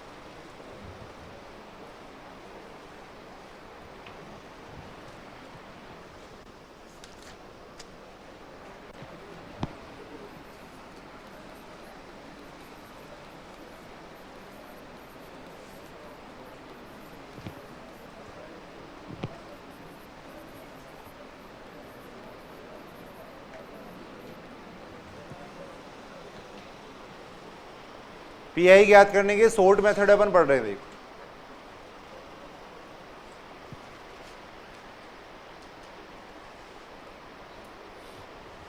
और वो शॉर्ट मेथड इन सब के लिए देख सकते हैं, अगर क्यू एक्स का मान यानी राइट हैंड साइड में जो फंक्शन अगर हो वो ई की पावर एक्स हो तो शॉर्ट मेथड लग जाएगा, देखो हमेशा अगर राइट हैंड साइड में जो फंक्शन है वो अगर ई की पावर एक्स है, क्यू एक्स की जगह अगर ई की पावर एक्स है तो शॉर्ट मेथड लग जाएगा, देखो अगर क्यू एक्स की जगह मान लो साइन एक्स हो या कोस एक्स हो तब भी शॉर्ट मेथड लग जाएगा, देखो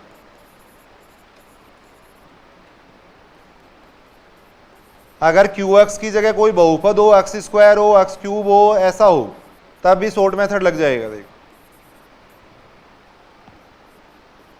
अगर क्यू एक्स बराबर ऐसा हो, देखो ई की पावर ए एक्स हो साथ में वी का मतलब है एक्स का बहुपद, ई की पावर ए एक्स हो साथ में एक्स का फलन हो, देखो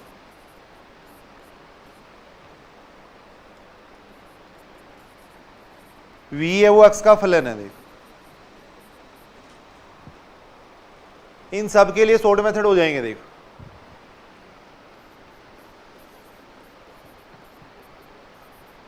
एक्स हो, देखो यहां पर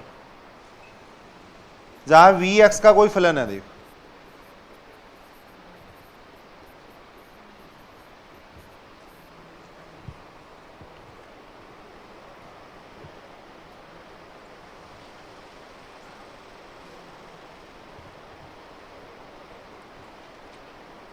देखो राइट हैंड साइड में जो फंक्शन दे रखा है इनमें से अगर कोई फंक्शन दे रखा है, देखो ई की पावर एक्स है साइन एक्स या कोस एक्स है, बहुपद है जैसे एक्स स्क्वायर एक्स क्यूब है, ई की power A X into V का मतलब यहाँ साइन एक्स हो सकता है, साइन एक्स हो कोस एक्स हो इस टाइप का कोई पद हो, या एक्स के साथ में साइन एक्स हो एक्स के साथ में ई की पावर एक्स हो, ऐसा अगर कोई फंक्शन है तो हमेशा वो सारे क्वेश्चन शॉर्ट मेथड से हो जाएंगे, देखो अब क्यू एक्स इनके अलावा अगर हो कोई होगा तब अपने को फिर वो जनरल मेथड काम में लेना पड़ेगा, देखो sine hyperbolic x cos hyperbolic x के लिए भी लग जाएगा शॉर्ट मेथड, देखो तो ये सारे शॉर्ट मेथड अपन पहले पढ़ रहे हैं, फिर जो बचेंगे क्वेश्चन उनसे करेंगे, देखो बिल्कुल आसान है, देखो सबसे पहला मेथड अपन ये पढ़ रहे हैं, देखो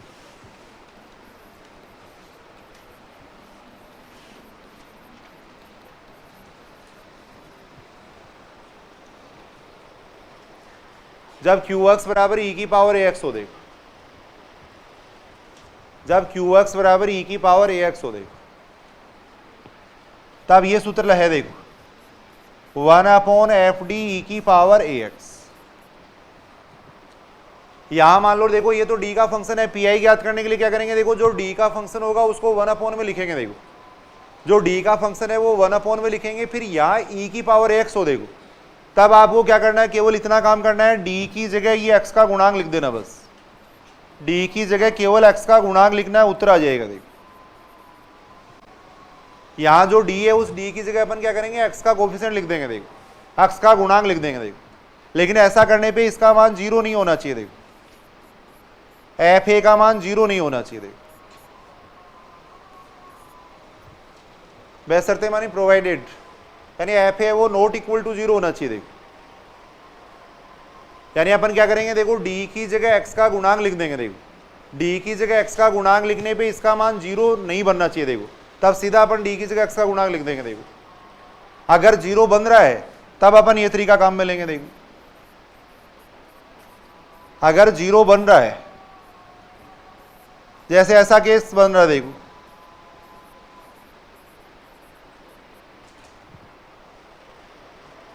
अब यहां देखो d की जगह अगर x का गुणांक लिखेंगे तो 0 बनेगा नहीं इसका मान, देखो देखिए भाई यहां d की जगह अगर x का गुणांक लिखेंगे तो इसका मान 0 बनेगा, देखो तो अगर 0 बनता है तब आपको ये सूत्र काम में लेना, देखो तब सूत्र लग जाएगा x की पावर r/(r) e की पावर x, ये सूत्र लगेगा। देखो अगर 0 बनेगा तब अपन ये सूत्र काम में लेंगे, देखो यहां जो घात है वो देख लेंगे, देखो ये जो घात है वो देख लेंगे, देखो जितनी इसकी डिग्री है वो अपन यहां लिख देंगे, देखो ये लिख देंगे, देखो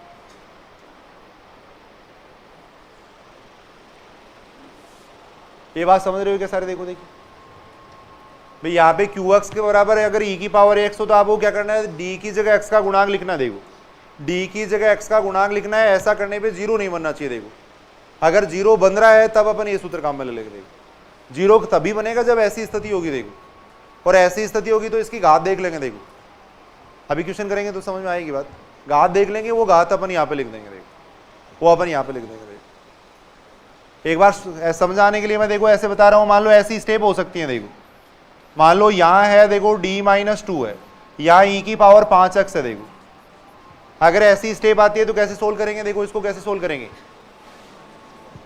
सीधा d की जगह लिख देंगे, x का गुणांक लिख देंगे, देखो अगर 1/d-2 e की पावर 5x है तो आपको क्या करना है, देखो d की जगह x का गुणांक लिखना है, देखो d की जगह x का गुणांक लिखना है, देखो मान आ जाएगा, देखो इसका उत्तर आ गया, देखो ये उत्तर आ जाएगा, देखो क्योंकि यहाँ पे देखो d की जगह x का गुणांक लिखने पे 0 नहीं बन रहा, देखो d की जगह x का गुणांक लिखने पे 0 नहीं बन रहा है, अगर 0 नहीं बनता तो सीधा d की जगह x का गुणांक लिख देंगे, देखो सीधा d की जगह x का गुणांक लिख देंगे, देखो अगर यहां होता ऐसा होता, देखो ये स्टेप होती, देखो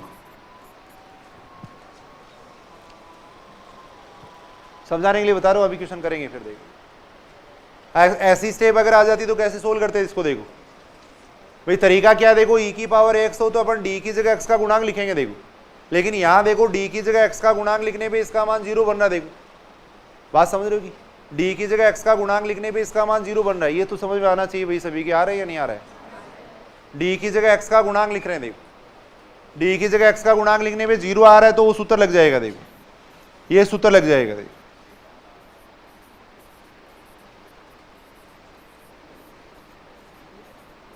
ये सूत्र लगेगा, देखो तो यहां इससे कंपेयर करेंगे, r का मान 2 हो जाएगा, देखो तो इसका उत्तर आएगा x² e की पावर 5x, ये उत्तर आएगा। देखो कई बार ऐसी स्टेप का ही मान पूछ लेंगे, इसी स्टेप का मान पूछ लिया, देखो छोटे छोटे क्वेश्चन पूछे जाते हैं, ये आ गया। देखो अगर यहां होता, मान लो ऐसा होता तो कैसे करते, देखो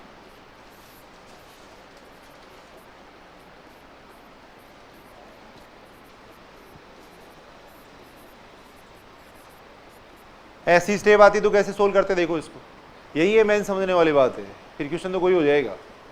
ये 3 तरीके बनेंगे, देखो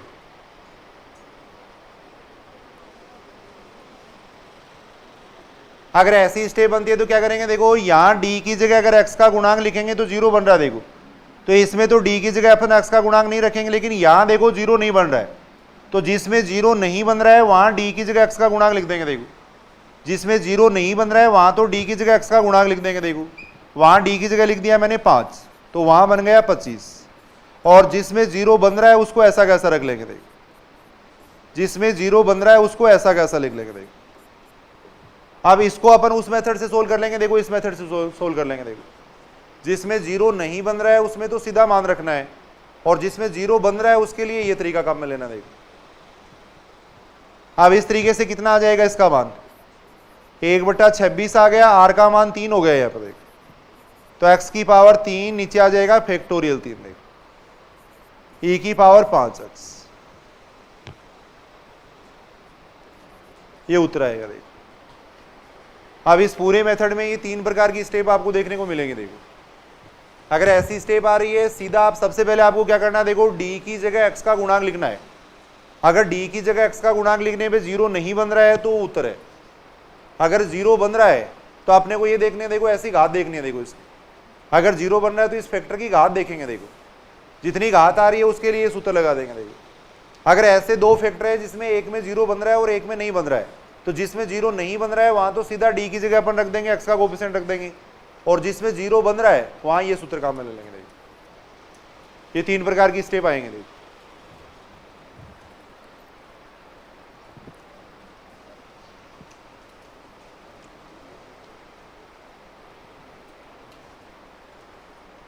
इस टाइप के सामान्य क्वेश्चन है। देखो यहां पर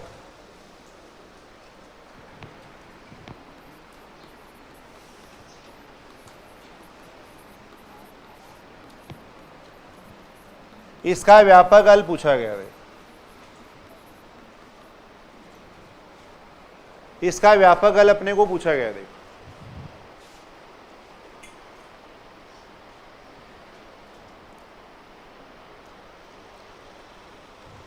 व्यापक हल अगर याद करना है तो सबसे पहले अपन निकालेंगे। देखो CF,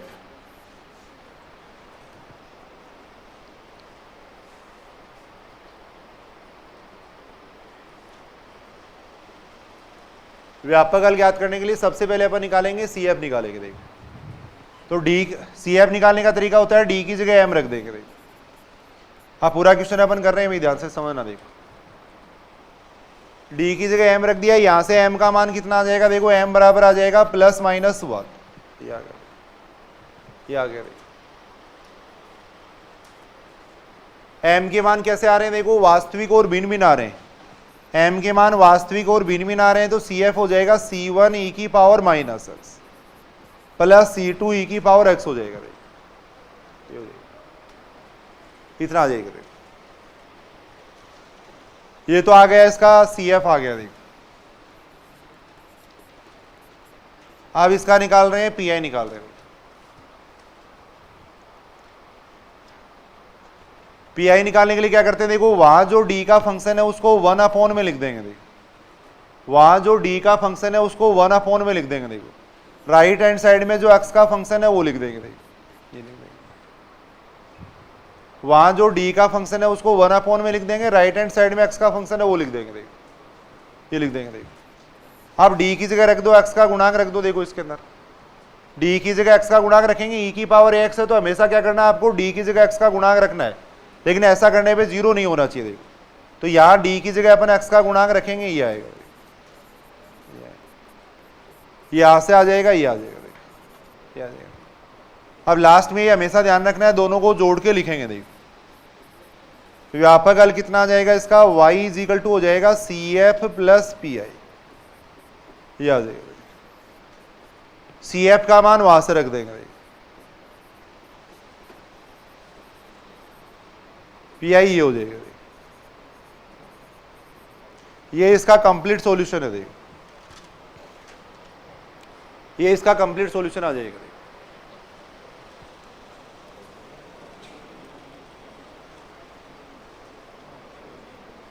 अब छोटा क्वेश्चन यहां देखो ऐसे बन सकता है।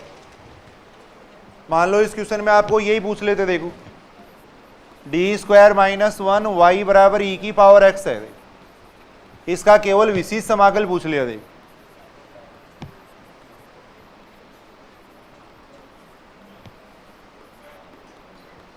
इसका केवल विशेष समाकल पूछा गया है, देखो आपसे।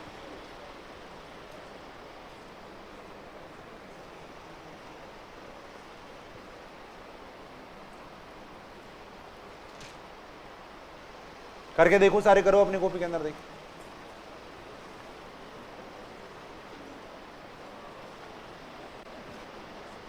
केवल अपने को विशेष समाकल पूछा गया है तो पीआई का मान पूछा गया, देखो। जो डी का फंक्शन है उसको 1/, में लिख लेंगे, देखो।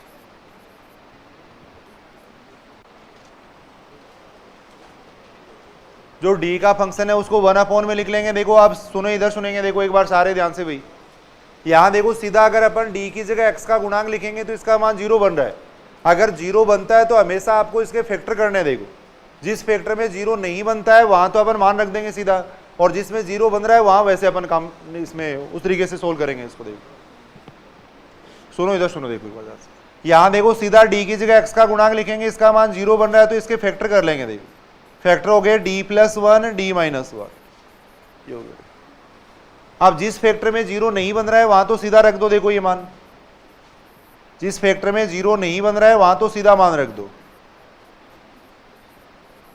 ये आ जाएगा। यहां 0 बन रहा है तो यहां वो सूत्र काम में ले लेंगे। देखो क्या बन जाएगा बताओ, यहां पर सूत्र याद करके आ रहा है भाई, कल ये सूत्र जरूर आप लोग। यहां देखो इसकी घात 1 होगी, देखो इसकी घात 1 है, देखो इसकी घात 1 है तो ये बन जाएगा x की पावर 1 नीचे फैक्टोरियल 1 e की पावर x, ये आ जाएगा। तो इसका उत्तर आएगा 1/2x e की पावर x आएगा। देखो ये विशेष समाकल आएगा। देखो थोड़ा सा भी अगर प्रैक्टिस करें तो बिल्कुल आसानी से ये क्वेश्चन अपन कर सकते हैं। देखो सूत्र अच्छी तरह याद करने। देखो यहां सीधा d की जगह x का गुणांक लिख देते अपन, लेकिन 0 बन रहा था। देखो अगर ऐसा होता है तो इसके फैक्टर करेंगे। देखो जिस फैक्टर में 0 नहीं बन रहा है वहां तो सीधा रख देंगे, और 0 बन रहा है वहां उस तरीके से करेंगे। देखो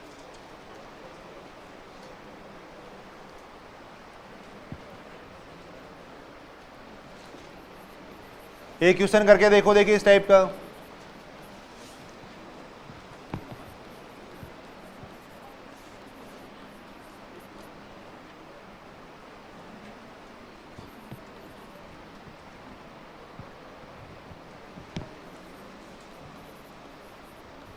करके देखो भाई, करके देखो सारे इस क्वेश्चन को। देखिए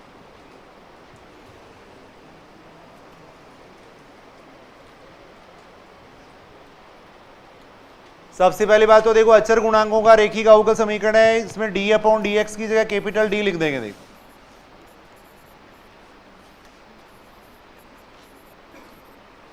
ये देखो d/dx की जगह कैपिटल D लिख दिया। देखो सबसे पहले निकालेंगे CF निकालेंगे। देखो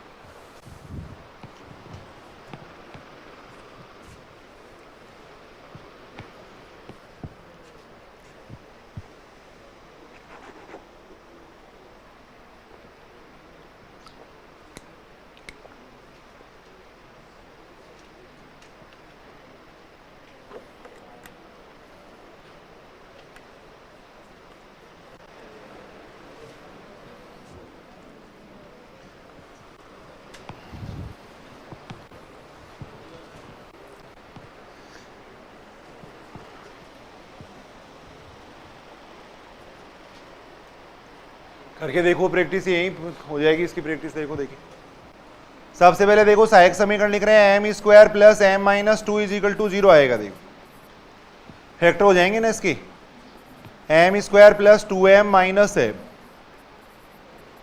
- m कॉमन ले लेंगे। देखो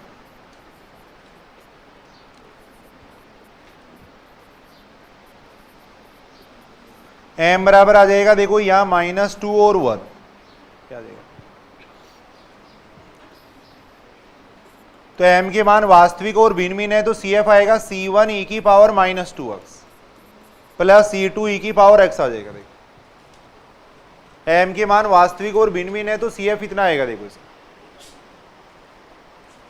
CF तो सभी क्वेश्चनों में निकालना पड़ेगा, और आगे वाला जो अपन टॉपिक पढ़ेंगे वहां में निकालना पड़ेगा। देखो तो ये सीखो, याद करो। देखिए इस तरीके से आप PI निकाल रहे हैं। देखो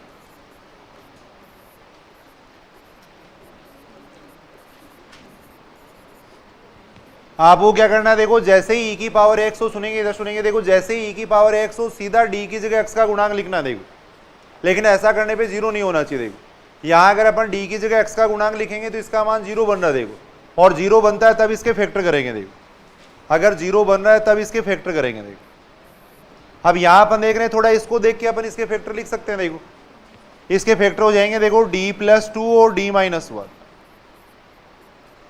ये इसके फैक्टर हो जाएंगे। देखो यहाँ इसके फैक्टर m+2 और m-1 आ रहे हैं ना, इसको देख के मैंने इसके फैक्टर लिख दिए। देखो क्या लिख दिया, अगर जीरो बन रहा है तब फैक्टर करेंगे। देखो ये सही है बात।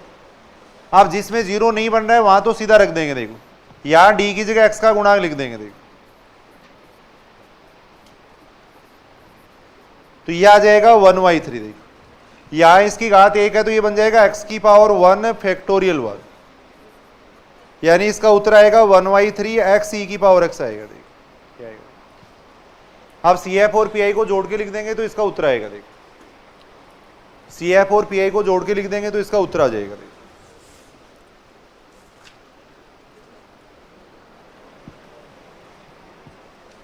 लिख देंगे ना लास्ट में, अतः व्यापकल हो जाएगा y बराबर CF प्लस PI,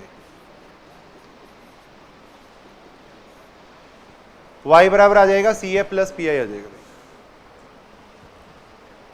एक क्वेश्चन और देखो, ऐसा करते हैं अपन। ये है देखो d² - 1,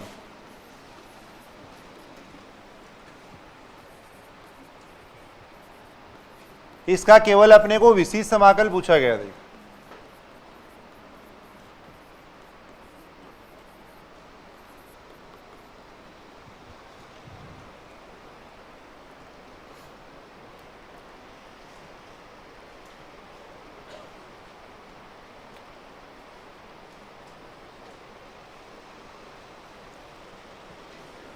इसका विशिष्ट समाकल अपने को पूछा गया। देखो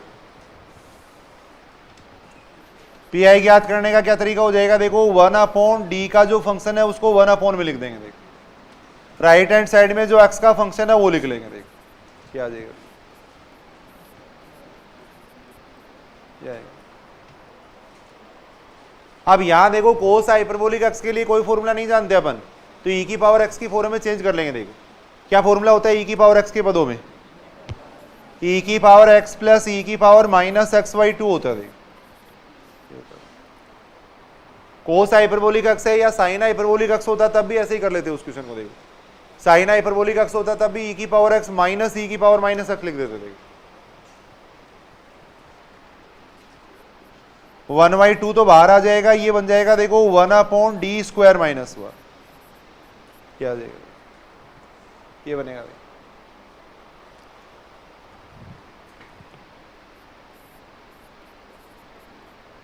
यहां e⁻−x आएगा, क्या आ जाएगा।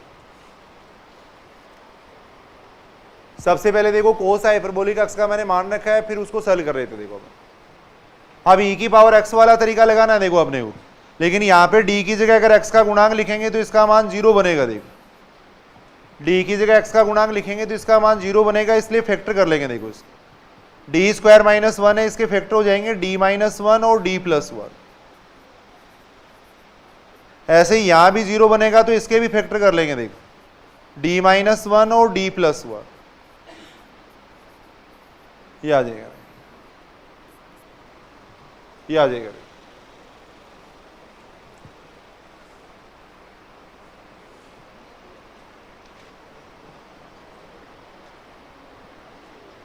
समझ रहे हो कि बात यहां तक, ये आ जाएगा देखो 1/2। अब जिसमें 0 नहीं बन रहा है वहां तो सीधा अपन d की जगह x का गुणांक लिख देंगे। देखो जिसमें 0 नहीं बन रहा है वहां तो यहां देखो d की जगह x का गुणांक लिखेंगे, ये कितना बन जाएगा 1/2 बन जाएगा। देखो और यहाँ पे d की जगह x का गुणांक लिखने पे 0 बन रहा है। देखो तो यहां बन जाएगा, ये कितना आएगा देखो 1/2। ये बात सारी समझ रहे हो ना भाई। यहाँ देखो d की जगह x का गुणांक लिखेंगे, 0 बन रहा है जबकि यहाँ नहीं बन रहा है, तो यहाँ सीधा मान रख देंगे। देखो यहाँ d की जगह 1 लिखेंगे तो ये तो बनेगा 1/2। देखो इसके लिए वो सूत्र लगाना पड़ेगा। देखो इसकी घात यहाँ पे 1 है। देखो तो ये बन जाएगा कितना, देखो x/1 e⁻x आ जाएगा। देखो ये आ जाएगा। देखो यहाँ अगर अपन देखें तो देखो यहाँ पे d की जगह अपन लिख रहे हैं, देखो x का गुणांक लिखेंगे तो ये 0 बन रहा है। देखो तो जिसमें 0 नहीं बने वहां सीधा रख देंगे। देखो डी की जगह एक्स का गुणांक लिखेंगे, देखो -2 आएगा देखो, और इसमें 0 नहीं बन रहा है तो इसकी घात देख लेंगे। देखो यहां देखो डी की जगह एक्स का गुणांक लिखेंगे तो यहां तो 0 नहीं बन रहा है तो सीधा मान रख दिया देखो इसके अंदर, यहां 0 बन रहा है तो इसकी घात देख लेंगे। देखो तो सूत्र हो जाएगा x की पावर 1/(1) इतना आएगा। पूरे में से अपन x कॉमन ले सकते हैं, देखो 1/2 कॉमन ले सकते हैं देखो, या पूरे में से अपन केवल x कॉमन ले रहे हैं। देखो पूरे में से केवल x कॉमन ले रहे हैं, देखो ये बन जाएगा e की पावर -x माइनस e की पावर x/2। देखो ये बन जाएगा। देखो ये किसका सूत्र बन रहा है? Sine hyperbolic x. तो अपना उत्तर आएगा इतना आएगा। अगर कोस हाइपरबोलिक एक्स या साइन हाइपरबोलिक एक्स से संबंधित क्वेश्चन हो तो इस तरीके से कर सकते हैं। देखो कोस हाइपरबोलिक एक्स को ये लिख लिया, फिर अलग अलग लिखा। देखो ये लिख रहे थे। उसके बाद में अपन देख रहे हैं, देखो थोड़ी देर पढ़ेंगे, अभी सेकंड मेथड अपन देख रहे हैं। देखो अगर e की पावर x हो तो d की जगह x का गुणांक लिख देंगे, ऐसा करने पे 0 हो रहा है तो दूसरा सूत्र लग जाएगा। देखो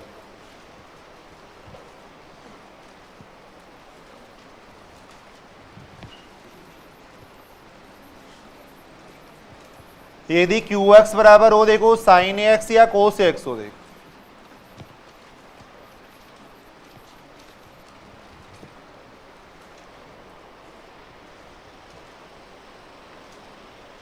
अगर qx बराबर यानी राइट हैंड साइड में जो फंक्शन है वो sin x या cos x हो तब कैसे सोल्व करेंगे। देखो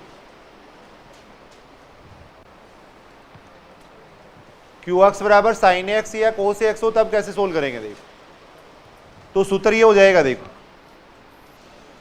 एक तो है ना, कल अपन सुबह पढ़ेंगे भी 8 बजे से, मैं बता दूंगा बाद में, एक बार सूचना दे रहा हूँ केवल ही, बाद में अपन पूरा इसका विश्लेषण बाद में करेंगे। देखिए यहाँ qx बराबर देखो sin x या cos x है, सुनेंगे इधर सुनेंगे। देखो qx बराबर sin x या cos x है, देखो इसका फॉर्मूला अपन देख रहे हैं। देखो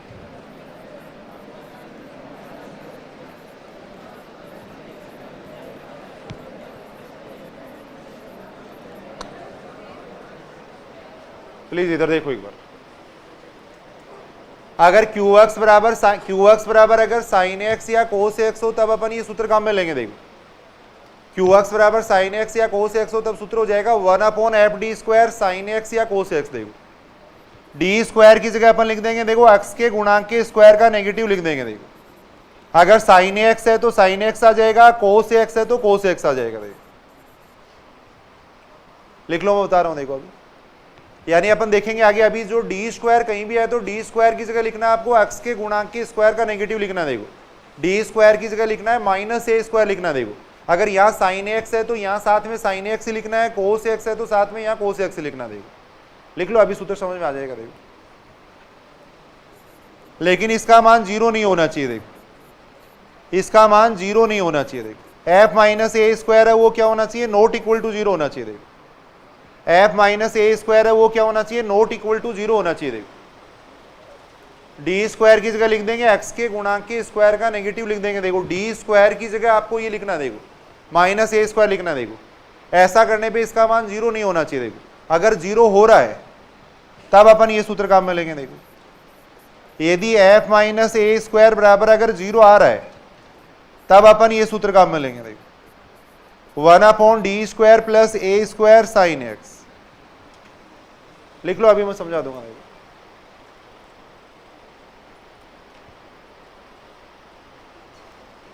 देखो यहां अपन देख रहे हैं, देखो डी स्क्वायर की जगह अगर अपन -a² लिखेंगे तो इसका मान 0 बन जाएगा। देखो अगर डी स्क्वायर की जगह x के गुणांक के स्क्वायर का नेगेटिव लिखेंगे तो इसका मान 0 बनेगा। देखो तो अगर 0 बनता है तब आपको ये सूत्र काम में लेना। देखो तब इसका सूत्र हो जाएगा -x/2a cos x, ये सूत्र होता है। देखो अगर 0 बन रहा है तब ये सूत्र काम में लेंगे, ये माइनस से भी ध्यान रखना है। देखो -x/2a cos x होता है। देखो अगर यहां cos x है तब ये सूत्र हो जाएगा। देखो 1/d² + a² cos x, तब सूत्र हो जाएगा देखो x/2a sin x हो जाएगा। देखो सेकेंड ग्रेड में कम से कम 2 बार तो ये सूत्र ही पूछे जा चुके हैं। देखो 1/d² plus a² sine x का मान या 1/d² plus a² cos x का मान पूछा जा चुका। देखो सेकंड ग्रेड 2013 में और इनमें पूछा जा चुका। देखो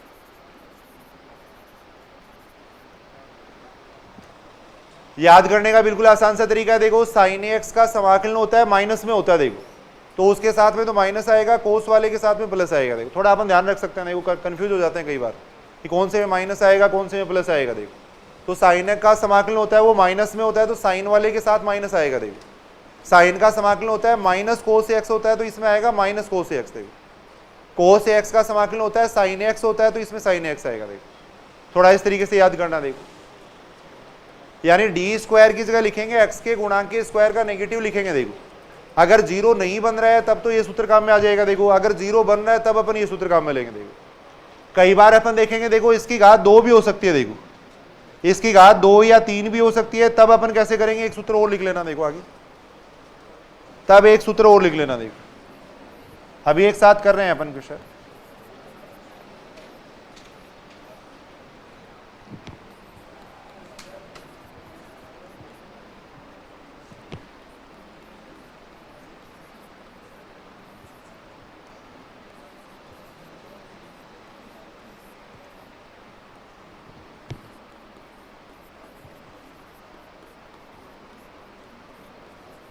तब ये सूत्र होता है। देखो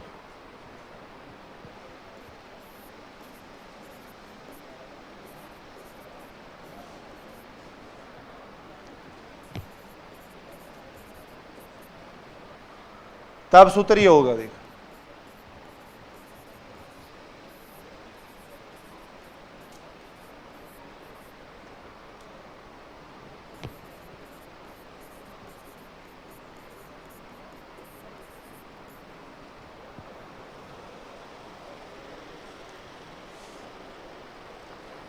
अगर n बराबर 1 ले लेते हैं तो वो पीछे वाले सूत्र बन जाएंगे। देखो n बराबर अगर आप 1 ले लोगे तो वो पीछे वाले जो सूत्र अभी अपने लिखे थे वो बन जाते हैं। देखो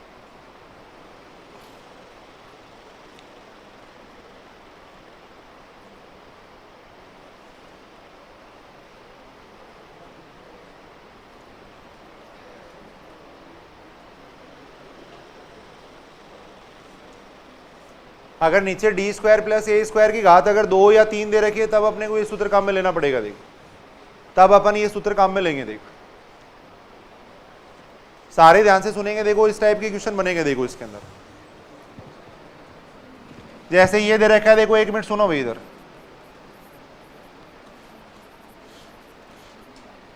मान लो ये स्टेप आ रही है। देखो मान लो ये स्टेप आ रही है। देखो 1/d² प्लस 6 साइन 2x आ रहा है। देखो 1 मिनट सुनना भी ध्यान से प्लीज इधर।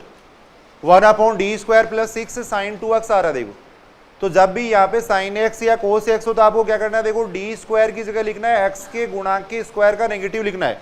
यानी d² की जगह अपन क्या लिखेंगे, देखो x के गुणांक के स्क्वायर, यानी x का गुणांक 2 हो गया, इसका स्क्वायर कर देंगे, इसका नेगेटिव। देखो यानी d² की जगह क्या लिखेंगे, -4 लिखेंगे। देखो d² की जगह लिखेंगे -4। देखो ऐसा करने पे जीरो नहीं बनना चाहिए। देखो तो ये जीरो नहीं बन रहा है तो सीधा ही मैंने d² की जगह -4 रख दिया। देखो यहाँ sin 2x है तो यहाँ sin 2x ही रहेगा। देखो इसका मान आ जाएगा 1/2 sin 2x आ जाएगा। देखो ये उत्तर आ जाएगा। देखो अगर 1/d² प्लस 6 sin 2x है तो आपको क्या करना है, d² की जगह लिखना है -a² लिखना है। ऐसा करने पे उसका मान जीरो नहीं बनना चाहिए। देखो अगर जीरो नहीं बनना है तो सीधा d² की जगह लिख देंगे -a² लिख देंगे। देखो ये लिख देंगे। देखो ये बात समझे या नहीं। देखो d² की जगह मैंने देखो जहां भी d² हो वहां पे आपको क्या लिखना है, -a² लिखना। देखो x के गुणांक के स्क्वायर का नेगेटिव लिखना। देखो अगर मान लो यहाँ पे ये स्टेप होती, सपोज देखो ये स्टेप ऐसे होती, देखो 1/d² प्लस 4 होता। देखो ये होता। देखो तब जब अपन d² की जगह लिखते -a² तो इसका मान 0 बन जाता ना। देखो तब अपन वो सूत्र काम में लेते, तब वो सूत्र काम में लेते। देखो और वो सूत्र ये था, देखो -x/2। a का मान कितना हो जाएगा, यहाँ पर a का मान कितना हो जाएगा, उससे कंपेयर करेंगे तो 2 हो जाएगा। देखो sin 2x है तो यहाँ कितना आ जाएगा, cos 2x आ जाएगा। देखो यानी आ जाएगा -x/4 cos 2x आ जाएगा। देखो सीधा सीधा तरीका याद करना है। देखो d² की जगह लिखना है आपको -a², लेकिन ऐसा करने पे जीरो नहीं बनना चाहिए।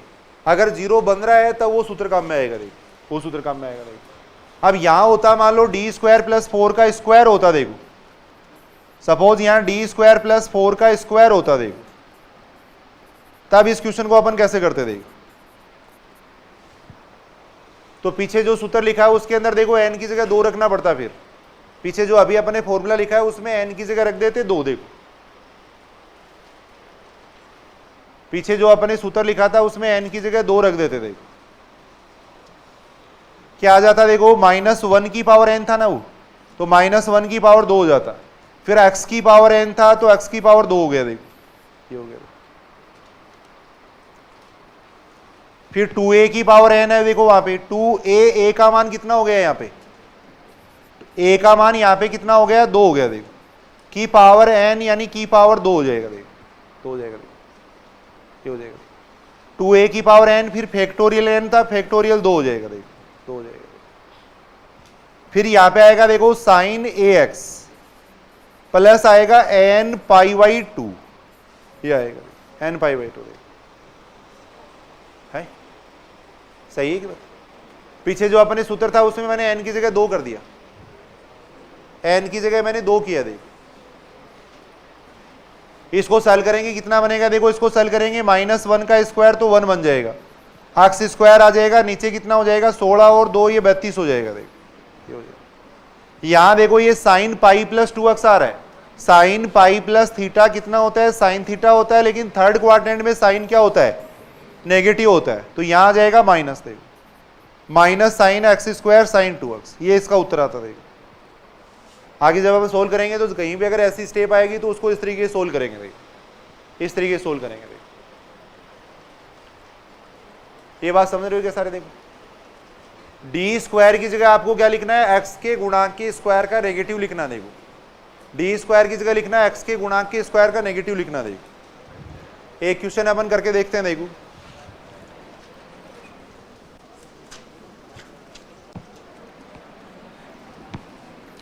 अरे थोड़ी देर सुनो इसको, देखो एक बार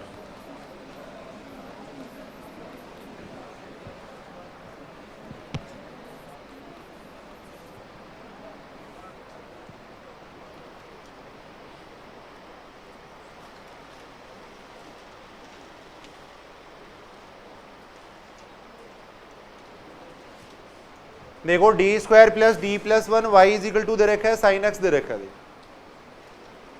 सबसे पहले तो अपन क्या करेंगे, इसका CF निकालेंगे। देखो सबसे पहले निकाल रहे हैं CF निकाल रहे हैं, देखो CF निकालने के लिए डी की जगह m रख देंगे। देखो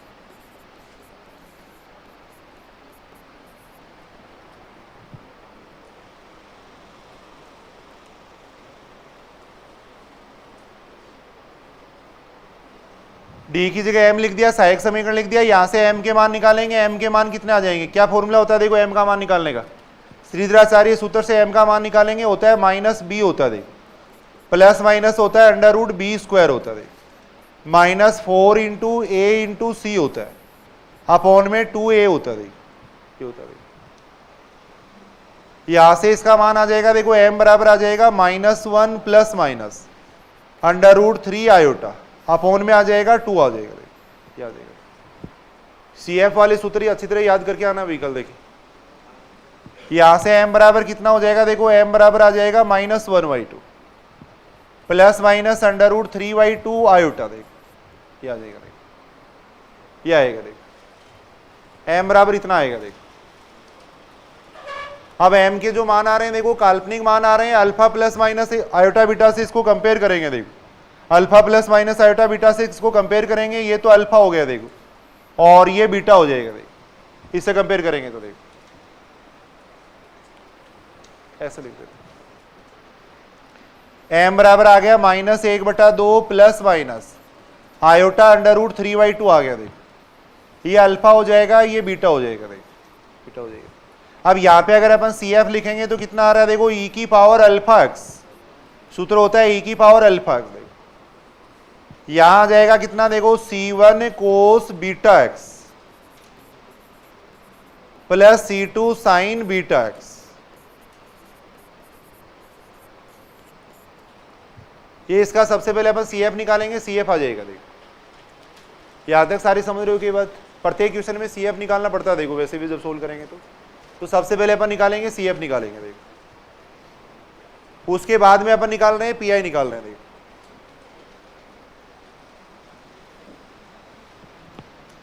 उसके बाद में अपन पी आई निकालेंगे, देखो क्या हो गया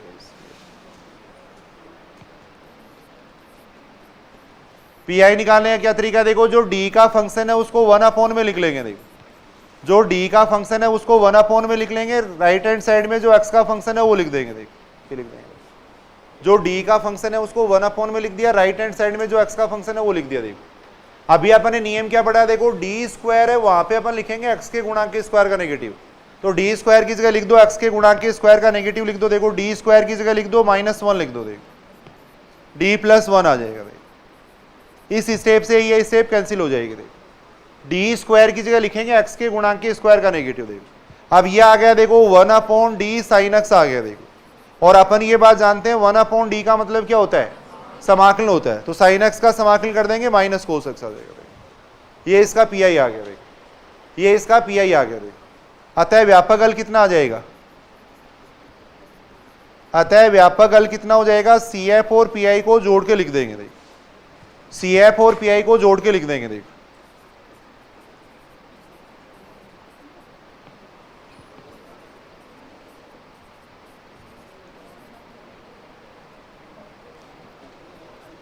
प्लस ये कितना हो जाएगा? C2 sin √3/2x